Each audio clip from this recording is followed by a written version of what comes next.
L'éducation nationale va bénéficier d'une augmentation de budget historique selon le ministre de l'Action et des Comptes publics Gabriel Attal qui a annoncé une hausse donc de 3,6 milliards d'euros pour 2023.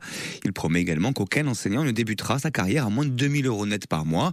Des annonces dans un contexte de crise de recrutement des profs auxquels les syndicats insulaires ne croient pas vraiment. Laurent Diffraille.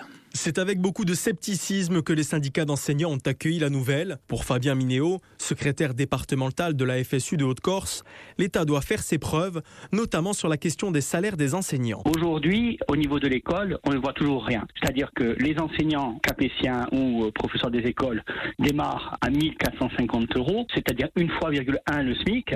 C'est une véritable honte quand on a fait 5 ans d'études, que la progression de carrière est très faible et qu'au final, les conditions de travail sont toujours aussi déplorables. L'éducation nationale l'assure, il y aura un enseignant devant chaque classe à la rentrée. Une promesse impossible à tenir selon Jean-Marc Poupoy, enseignant et secrétaire SNES FSU de Corse. On ne peut pas décider comme ça, d'un coup de baguette magique, de faire apparaître des enseignants par hasard. Je veux dire, c'est pas comme ça que ça se passe. C'est des gens qu'il faut aller chercher dans les universités, les convaincre, des enseignants, d'où peut-être un travail à faire au niveau de la masse des salaires et des conditions de travail.